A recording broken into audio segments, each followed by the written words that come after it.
मोक्षमार्गस्य नेतारं वेत्तारं कर्मभोगतां ज्ञातारं विश्वतत्त्वानां वन्दे तद्गुणलब्धये।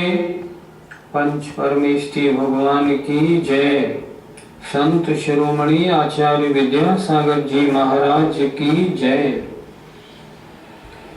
पिछली पाठशाला में दोष कितने प्रकार के होते हैं, अतिक्रम, व्यतिक्रम, अतिचार, अनाचार की चर्चा हुई। और उसके बाद जो सबसे ज्यादा समझने वाला अतिचार का प्रकरण है कि हमारे सम्यक दर्शन में दोष न लगे, उसकी अच्छी चर्चा हुई। 5 अणुव्रत, 3 गुणव्रत और 4 शिक्षाव्रत, ये 12 व्रतों में अब जो 5-5 अतिचार लगते हैं, क्रम से एक एक व्रत के अतिचारों की चर्चा अब आचार्य करेंगे। तो सबसे पहले अहिंसा व्रत के आचार के अतिचारों की चर्चा प्रारंभ होती है। बंध बदच्छेदाति भारारोपणान पान निरोधाः। बंध बदच्छेदाति भारारोपणान पान निरोधाः। बोलिए। बंध बदच्छेदाति भारारोपणान पान निरोधाः। बंध श्रावक है, घर में गाय भैंस बांध रखे हैं, उन्हें इतने कस के न बांधे। बंध माने उन्हें इतने कस के न बांधे जो वे इच्छानुसार गमन भी न कर सकें। उनकी गर्दन नीचे कस के ऐसे बांधे जिससे पीड़ा हो, ये पहला अतिचार है बंध। सूत्र बहुत स्पष्ट है। दूसरा अतिचार है बध। बध का मतलब उनको डंडे से, चाबुक आदि से मारना। सामने वाले को कितनी पीड़ा होती है, अगर ऐसा करता है ना तो अहिंसा व्रत में दोष लगता है, अतिचार लगता है। छेद, उनके नाक आदि को छेदना, उसमें रस्सी लगानी है, क्या करेंगे, उनमें छेद करना है। वृत्ति ऐसा काम नहीं करेगा, अगर करता है तो उसके अहिंसा व्रत में दोष लगता है, बहुत पीड़ा का काम है ये। अति भारारोपण, जितना वजन लादना चाहिए उससे ज्यादा वजन लादना, जितना काम लेना चाहिए उससे ज्यादा काम लेना, अति भारारोपण है। इसमें भी सामने वाले को पीड़ा बहुत होती है। हिंसा इसी का नाम तो है, सामने वाले किसी को दुख देना, इसका नाम हिंसा। और अन्न पान निरोध, अर्थात समय पर उसे खाना या पानी नहीं देना, उसका निरोध माने रुकावट करना। इससे भी उस जीव को बहुत पीड़ा का अनुभव होता है। फिर एक बार देखें, अहिंसा व्रत के 5 अतिचार कहे हैं। पहला अतिचार बंध, उस जानवर आदि को कसके बांधना ताकि उसके गर्दन आदि में पीड़ा हो जाए, इच्छानुसार गमन न कर सके, अगर आग लग जाए तो अपनी जान भी न बचा सके। वध, वध माने चाबुक कौड़े आदि से मारना। छेद, नाक कान आदि का छेदना। अति भारारोपण, भार, जितना भार लादना चाहिए उससे ज्यादा भार लादना। और अन्न पान निरोध, समय पर खाने पीना ना देना, उसकी रुकावट करना। सामने वाला जो भी है वो भूख और प्यास से बहुत दुखी है, लेकिन न देना, इससे भी हिंसा लगती है। अतः ये 5 कार्य अहिंसा व्रत के अतिचार हैं। ये अतिचार जो आपने बताए हुए हैं, ये अतिचार पशुओं पर लागू होते हैं या पुरुषों पर भी होते हैं? ये पशुओं पर तो होते ही हैं, मनुष्यों पर भी होते हैं। कैसे होंगे? जैसे बंध, किसी को अपने गांव जाना है, गांव में किसी की डेथ हो गई है या कोई खास बात है, मैं नहीं जाने दूंगा, पहले मेरा सारा काम निपटाओ तब जाने दूंगा, उससे पहले नहीं जा सकते हो। बंध, उससे उसे कितनी पीड़ा होगी। मान लो घर में नौकर है, काम ठीक नहीं किया, आपने उसकी पिटाई कर दी, तो भी तो अतिचार होगा। अति भारारोपण, मान लीजिए 2 नौकर थे, एक नौकर चला गया, अब दूसरे नौकर से आपने कह दिया वो नौकर चला गया है, 4 दिन छुट्टी पे है, सारा काम तुम्हें निपटाना है। मालिक इतना काम मैं नहीं निपटा पाऊंगा। निपटाओगे कैसे? नहीं, हम थोड़ी करेंगे तुम्हारा काम, सारा काम निपटाओ। उस पर अति भारारोपण कर देना, और जब तक ये काम नहीं निपटेगा ना तब तक खाने पीने की बात नहीं, पहले काम निपटाओ फिर खाना पीना मिलेगा। अन्न पान निरोध, ऐसे बहुत से प्रसंग आते ही रहते हैं। तो अगर ऐसे प्रसंगों में उन नौकर आदि के साथ ऐसा व्यवहार होता है, या किसी भी अन्य परिवारी के साथ या किसी अन्य मनुष्य के साथ ऐसा व्यवहार होता है, तो उसमें अहिंसा व्रत में दोष लगता है। व्रती तो बड़ा सरल परिणामी, बड़ा संतोषी, बड़ा शांत परिणामी होता है। सम्यक दर्शन के 4 गुण बताए हैं, प्रसम, संवेग, अनुकंपा, आस्तिक्य। प्रसम माने उसकी तो कषाएं बड़ी मंद होती हैं, अनुकंपा बड़ा दयावान होता है। ये 5 तो निर्दयी के चिन्ह हैं। ये निर्दयी के चिन्ह व्रती में नहीं होते। आचार्यों ने उसकी लेशा पीत पद्म शुक्ल लिखी है। कृष्णनील कापोत 3 लेशा तो व्रती के होती ही नहीं, तो जिनके 3 लेशा नहीं है उनके ऐसे परिणाम कैसे हो सकते हैं? फिर भी अगर क्वचित कदाचित भी होते हैं तो वे अतिचार माने जाते हैं। शुद्ध दूध आदि के लिए जानवरों को पालता है तो उसको बांध के रखना पड़ेगा, तो कैसे काम बनेगा? शास्त्रों में, श्रावकाचार्यों में इस बारे में बहुत अच्छी अच्छी चर्चाएं लिखी है। उन्होंने लिखा है यदि व्रती गाय भैंस आदि पाले तो उनका एक बाड़ा बनाए, बाड़े में गेट बंद करे, लेकिन जानवरों को खुला रखे, बांधे ही नहीं। उन्होंने लिखा है श्रावक को शुद्ध दूध चाहिए, दूध शुद्ध घी चाहिए, कैसे मिलेगा? मिलेगा जानवर बांधे, पर बांधे नहीं। जानवर रखेगा तो सही, बांधेगा नहीं, खुले में रखे। अच्छा, ऐसा खुले में नहीं रख सके, अगर ऐसा बाड़ा नहीं हो तो उसकी रस्सी 10-20 गज लंबी हो, ताकि वो कहीं जाए तो नहीं लेकिन इच्छानुसार गमन कर सके। इतना हल्का बंधन हो। अपने नौकर चाकर भी मान लो हो, उनकी पीड़ा का जरा भी अनुभव हो, फौरन मैंने सुना है तुम्हें भला भला कष्ट है, हाँ जाओ अभी आराम करो, काम तो बाद में हो जाएगा। ऐसा परिणाम होना चाहिए, नहीं तो कैसा सम्यक दृष्टि और कैसा व्रति। आचार्यों ने मना नहीं किया, आचार्यों ने पशुपालन को योग्य कार्य माना है, लेकिन अगर वो तरीके से किया जाए तो। हर वर्ग के 5-5 ही अत्याचार कहे हैं, वो ज्यादा भी हो सकते हैं या कम भी हो सकते हैं। कम होने का तो प्रश्न ही नहीं, क्योंकि आचार्यों की दृष्टि बहुत बहुत विस्तृत होती है। लेकिन अधिक, हाँ, इसके यहाँ मुख्य अत्याचारों का वर्णन किया। इसके अलावा अन्य और भी ऐसे कार्य जो व्रत में दोष लगाने वाले हों, उनसे उसको बचना चाहिए। लेकिन मुख्य रूप से 5-5 अत्याचारों का वर्णन यहाँ कर दिया गया। अब सत्यान व्रत के 5 अत्याचारों को अगले सूत्र में देखते हैं।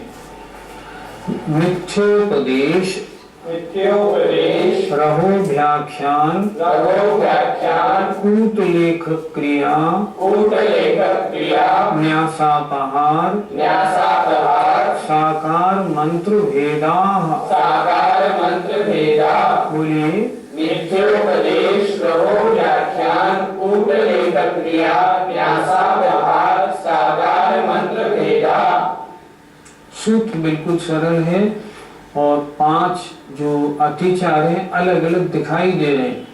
पहला अतिचार मिथ्योपदेश, दूसरा रहो व्याख्यान, तीसरा कूट लेख क्रिया, चौथा न्यासापहार, 5वां साकार मंत्र भेद। आइए अब जरा इनको समझते हैं। पहला मिथ्योपदेश, आत्म कल्याण के जो उपदेश हैं उनको बदल देना। कल्याणकारी सुख देने वाले उपदेशों को न देकर झूठे उपदेश, उनको अपनी मन मर्जी से बदलकर पढ़ाना बताना मिथ्योपदेश है, झूठे उपदेश देना। रहो व्याख्यान, किसी स्त्री पुरुष की कोई क्रिया एकांत की देख ली हो तो उसको प्रकट कर देना। सामने वाले को उससे बहुत पीड़ा होती है। झूठ की परिभाषा है पर पीड़ा कारक वचन, चाहे सत्य हो फिर भी झूठ है। कूट लेखक क्रिया अर्थात किसी को बदनाम करने के लिए, किसी से अपनी दुश्मनी निकालने के लिए उसके संबंध में झूठे लेख लिख देना या झूठे दस्तावेज तैयार करना ताकि वो मुकदमा हार जाए, नकली कागज बना लेना, इसका नाम कूट लेखक क्रिया। न्यासापहार, न्यास और अपहार मतलब धरोहर का हड़प जाना। धरोहर का हड़प जाना दो तरह से होता है। कोई आपके पास कुछ सामान रख गया था, जब वो लेने आया तो कह दिया किसी और के यहाँ रखा होगा, हमारे पास तो आपने कोई सामान रखा नहीं। ये तो महाचोरी हो गई, ये तो महान झूठ हो गया, इसलिए ये तो व्रत भंग हो जाएगा, ये अतिचार नहीं है। तो अतिचार क्या है न्यासापहार में? न्यासापहार में ये है कोई आपके पास 6 चूड़ियां मान लो 40,000 रुपए में रखे गया था, जब वो लेने आया उसने आपको रुपया और ब्याज दिया और बोला मेरी 4 चूड़ियां दे दीजिए, तो उसको 4 चूड़ी दे देना। 2 चूड़ियां उसकी रह गई, उसके बारे में न बताना, ये न्यासापहार है। व्यापार में ऐसा होता है, हमारा आपका लेन देन चल रहा है, हिसाब मिलाने बैठे, सामने वाले ने हिसाब मिलाते हुए मान लो एक रकम वो भूल गया, उसने हमें 10,000 रुपए दिए थे, हमारे यहाँ आए थे, लेकिन हमने उसे नहीं बताए। अगर ऐसा किया तो न्यासापहार, ये सत्यानुव्रत में दोष लगेगा। स्पष्ट बोलिए भैया हमारे यहाँ 10,000 रुपए और आए हैं, आप अपने यहाँ देख लेना। और साकार मंत्र भेद, किसी की कोई बात मान लो टेलीफोन पर सुन ले और किसी इशारे आदि से जान ले और फिर उसको लीक कर दे, इसका नाम है साकार मंत्र भेद। इससे भी सामने वाले को पीड़ा होती है। इसलिए सत्यानुव्रत के 5 अतिचार ना लगे। कौन कौन से हुए?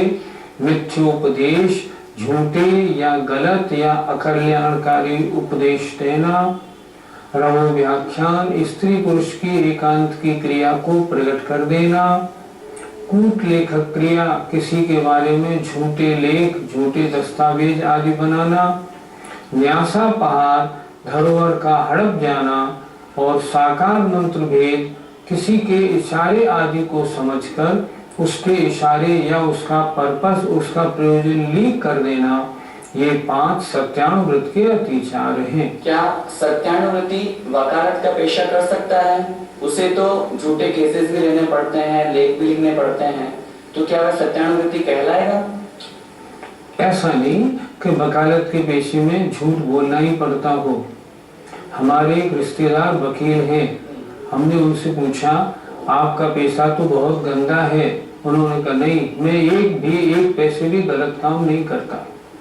हमने पूछा आप क्या करते हैं? मैं बैंकों के केस लेता हूँ। बैंक वाला मुझे केस देता है, इससे 12 लाख, इससे 25 लाख, इससे 30 लाख लेने हैं, मैं सिर्फ उन्हीं केसों को करता हूँ, एक पैसा भी झूठ सच बोलने का काम नहीं।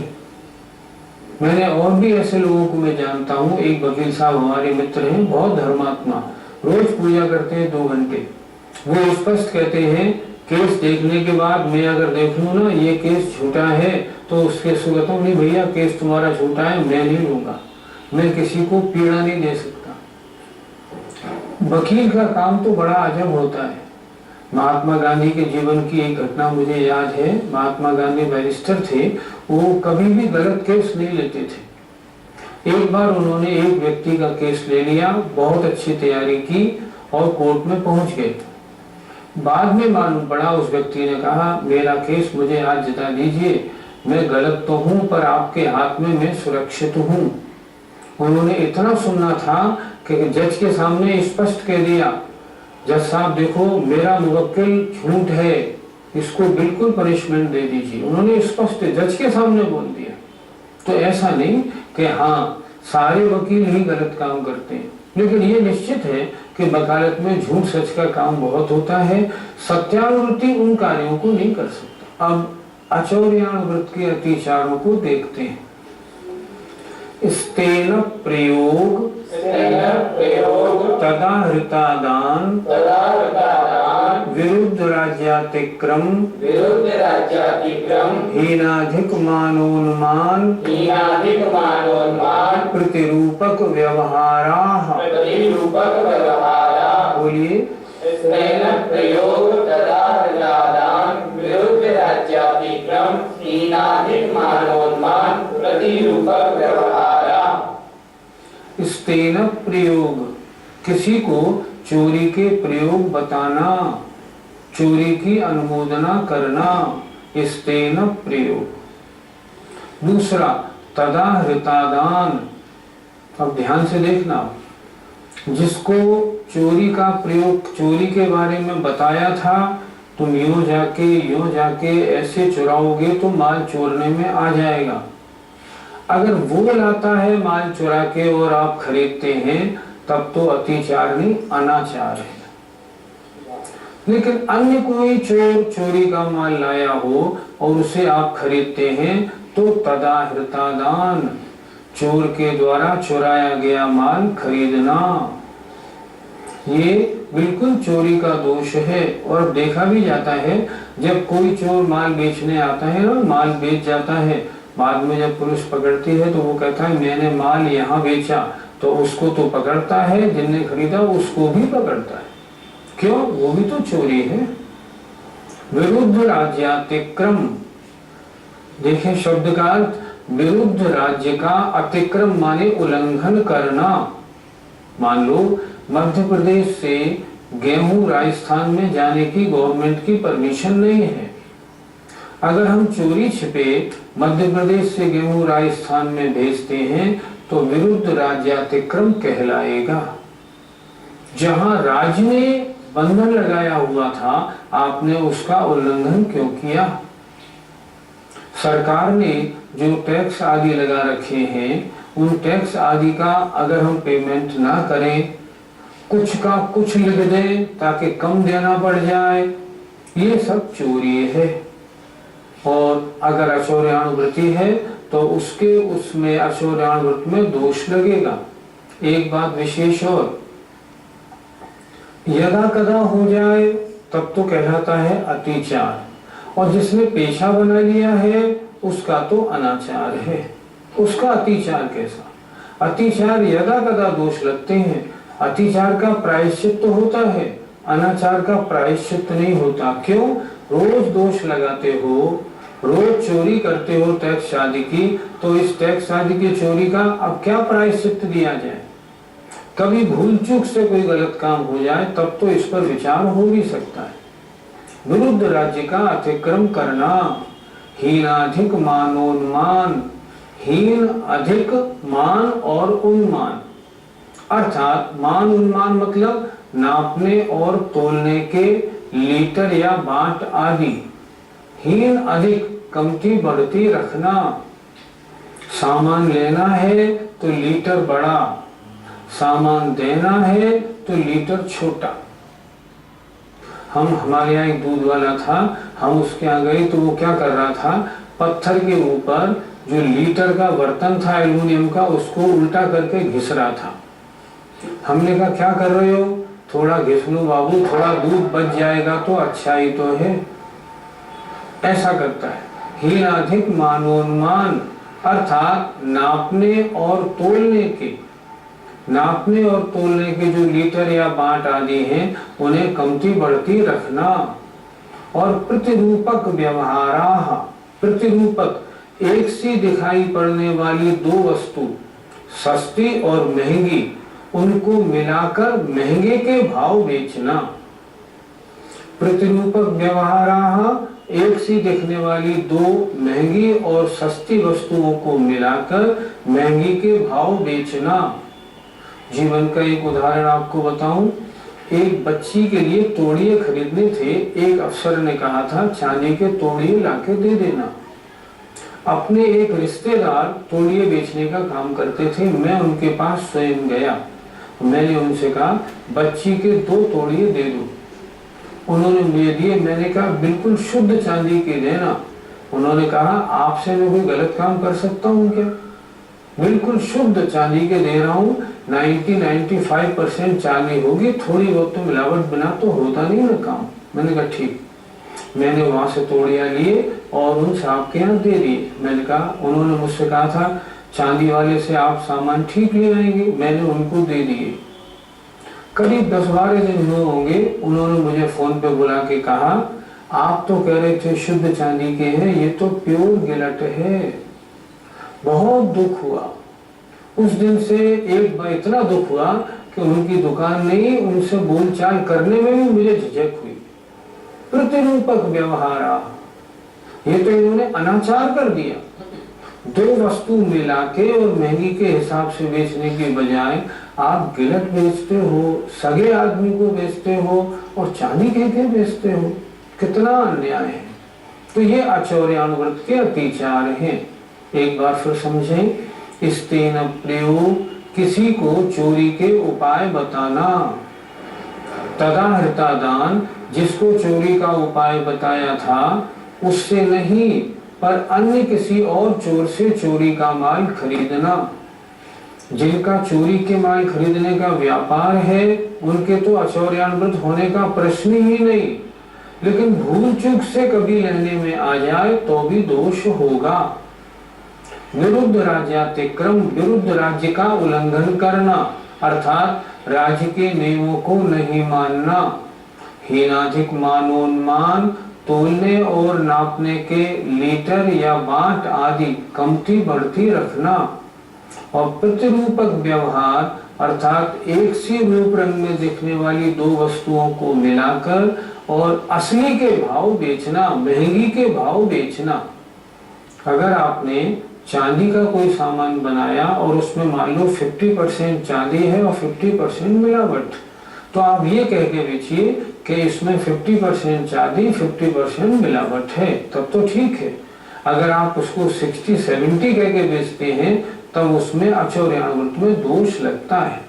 इस प्रकार आचौर्यानुव्रत के 5 अतिचार हुए। आजकल तो पंडित जी टैक्स की चोरी सभी करते हैं, बिना टैक्स चोरी किए तो व्यापार हो नहीं सकता, फिर हम क्या करें? ऐसा मत कहिए कि बिना टैक्स की चोरी के व्यापार होता नहीं। मैं ऐसे बहुत लोगों को जानता हूँ जिन्होंने ऐसे व्यापार रख रखे हैं, 1 पैसा भी टैक्स की चोरी नहीं होती और बड़े आनंद की नींद सोते हैं। ऐसा नहीं कि टैक्स की चोरी करनी पड़े। टैक्स की चोरी कहाँ की जाती है? जहाँ ज्यादा आमदनी करनी हो। गवर्नमेंट ने इनकम टैक्स वगैरह के कानून इतने लिबरल बना दिए हैं अब कि उनमें ज्यादा टैक्स की रेट भी नहीं है और छूट भी बहुत है। लेकिन आप चाहते हैं कि टैक्स देना ही नहीं पड़े और सारा का सारा मेरे घर में रह जाए।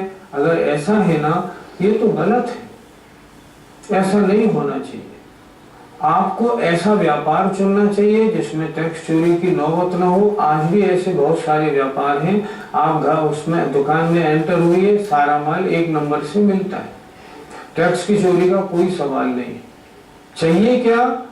ईमानदारी से जितना पैसा मिले उसमें हम संतोष करना सीखें। हमें संतोष नहीं होता, हमारी तृष्णा बहुत है, तो हम क्या करते हैं? टैक्स की चोरी करते हैं। बिल्कुल गलत है। टैक्स की चोरी करना चोरी ही है। आप सोचिए, जो टैक्स की चोरी करते हैं उनका दिल हमेशा धड़कता रहता है। दरवाजे पे आके कोई जीप रुके, कोई गाड़ी रुके तो क्या होता है? धड़कन बढ़ जाती है। कौन आया, क्या आया, पुलिस क्यों आई, क्या हुआ?